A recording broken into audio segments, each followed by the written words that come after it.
Hey everyone, welcome back to my channel. It's been a while, I haven't been able to get caught up on any new reviews, but this is going to be my review for Netflix's Army of the Dead, directed, written, produced. I think he also made the sandwiches for everyone on the cast. Zack Snyder's Army of the Dead. And welcome back, everybody. So this is going to be my quick review of Army of the Dead. For those of you that don't know, I'm a huge fan of Zack Snyder's. I have been since his very early works. I mean, 300 is a masterpiece in my book. It's give or take. Some of his stuff is great. Some of his stuff is excellent. And some of his stuff that some people believe is excellent, other people think is horrible. Personally, I believe that Man of Steel is one of the most underrated superhero movies ever. It's a completely different take on Superman in many ways, but it's a very modern take. And at some point, I'll make a full review of why I think Man of Steel is a masterpiece of a movie that many people just didn't give it the opportunity because they just kept referring to their idea of Superman. And unfortunately, when you ask somebody their idea of a superhero, especially a very powerful or a very well-known superhero, you got your Batmans, you got your Supermans. I mean, until 10 years ago, Iron Man, for instance, was a B-level comic book character, realistically, in the Marvel comic universe. Marvel has great characters, but really their creme de la creme of characters is really Spider-Man. Spider-Man is the most valuable IP really that Marvel has, and they don't really have him.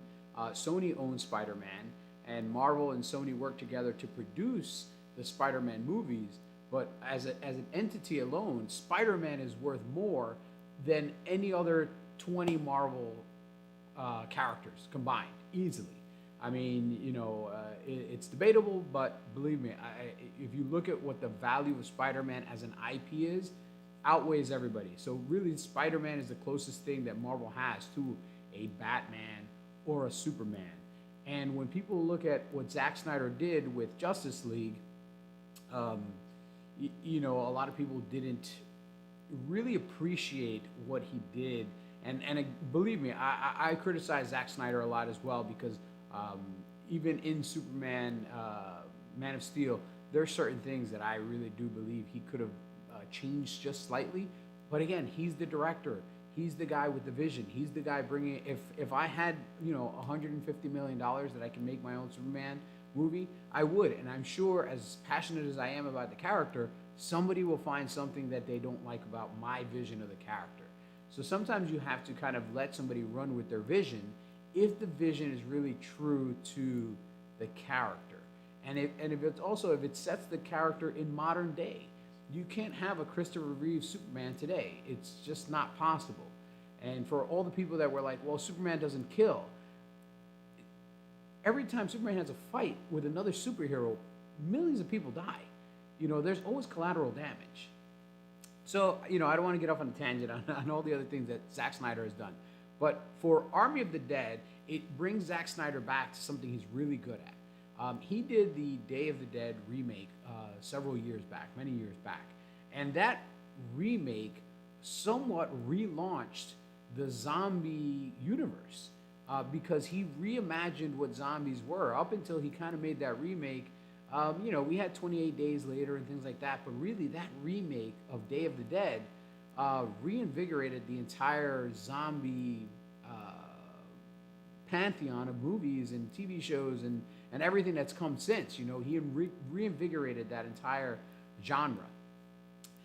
And I always enjoyed that, and I always wish that Zack Snyder would go back and do something more with that because it is his wheelhouse. That's what he's really good at, and that's exactly what he did with this movie here, Army of the Dead. I think Army of the Dead is a great return to a very simple style of filmmaking that he is really good at. Now, with that said, it still has a lot of Zack Snyderisms. Zack Snyder is a very visual director. So if you look at all his movies, they always have a certain look. And the looks aren't always, how can I say it? they're not always consistent with one another, but they always have a look. And it's because he is some sort of an artist. You know, he is an artist and his palette is movies. In this movie, he uses a couple of things that I liked at first, and then after a while, kind of got a little overused in my book. Luckily, we didn't get a ton of slow-mo. Thank goodness, because usually Zack Snyder overdoes it with the slow-mo. In this movie, what he overdoes it with in my book is that weird sense of not focusing the camera. So sometimes the characters that's in the foreground is not in focus with what's in the background, or vice versa. The character in the background is more in focus than the character in the foreground. I understand why he did this. It's a really unique visual choice. I enjoyed it up to a certain point where I was just like, you know, it kind of started getting a little overused because I wanted to see what was going on in the background. Like I wanted focus on what's going on in the back. There's a couple of scenes where the characters in the foreground are doing something and there are things going on in the background that I would like to have seen a little bit clearer. Outside of that, you know, he wrote the movie, produced the movie, and he was the cinematographer. He actually shot the movie. He was behind the camera shooting the movie, and he shot the movie in 35 millimeter. And I actually went to the theaters to watch this movie specifically because it was shot in 35 millimeter. 35 millimeter just looks so freaking good. Like it's as incredible as digital film making is now. There's just something about filming in film, like filming on actual film, and then projecting that film on a movie screen. It just, man, it just gives it this intangibility. It makes it feel like the world is real, like you can touch it, you can feel it. That's one thing I really loved about this movie, and again, this is why I actually went to a movie theater to see it.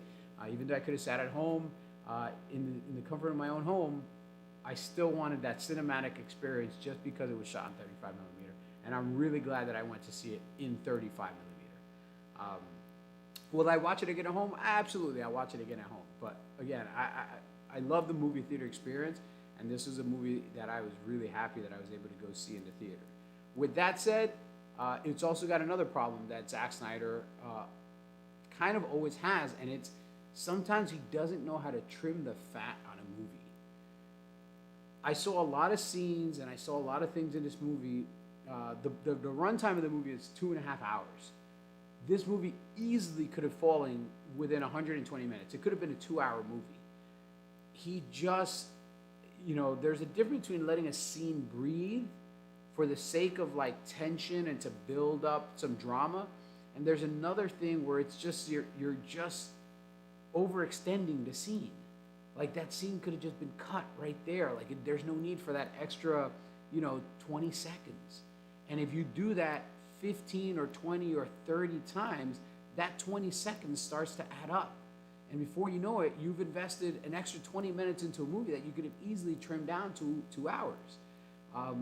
I don't mind the runtime. I sat through it. I enjoyed it. But, there was just a lot of places there I was like, man, it's great to give a director ultimate control of a movie. And you can tell that in this movie, Zack Snyder had complete control of every aspect of this movie. But somebody should have sat with him in the editor's booth and be like, hey, man, what do you think about like trimming this here and trimming that there? I know it's your vision, but, if we can get this movie to like an hour and 50, an hour and 55 minutes, it's just going to make it more appealing to people. Luckily, again, you could sit at home, you could watch it, but I hate the thought of somebody watching a portion of this movie, pausing it, leaving, coming back, and watching the rest because, once the movie really starts moving, like it's great to be invested in it. That's my only nitpick with this movie, really, is the runtime. That's my biggest nitpick. Other than that, dude, I love the fact that he used a lot of practical effects. You can tell practical effects versus CGI. The blood in this movie, you can tell it's practical. It's not fake. There's one or two scenes where obviously they did use some like animated blood splatter, but then they compensated it with using actual practical blood to add to the effect. And it looks glorious. It can't be that much more expensive to do practical blood than it is to do CGI blood. CGI blood looks like shit. It's horrible. It's horrible when they use CGI blood. They used a lot of practical effects. You can tell that they used a lot of CGI as well, but there was a lot of practical. Like, I wouldn't be surprised if that tiger that they have, if there wasn't an animatronic version of that tiger, because the interaction that tiger has, it's pretty powerful.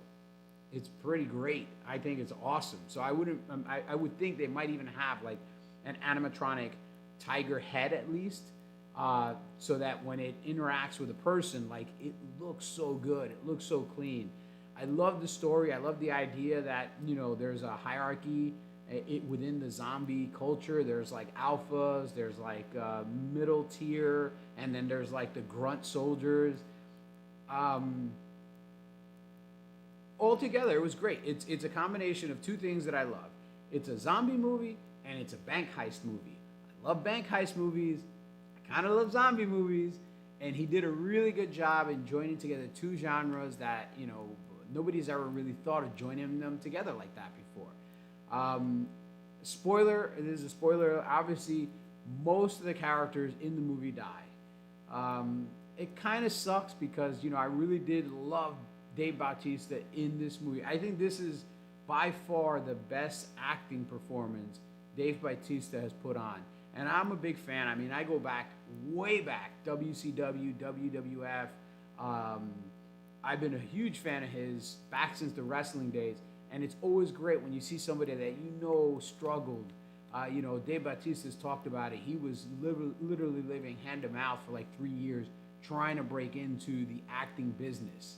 And finally, he was given an opportunity to get into the acting business, and he's really put in the work, because you can tell like he's been really becoming a student of the craft, and he's becoming a much better actor.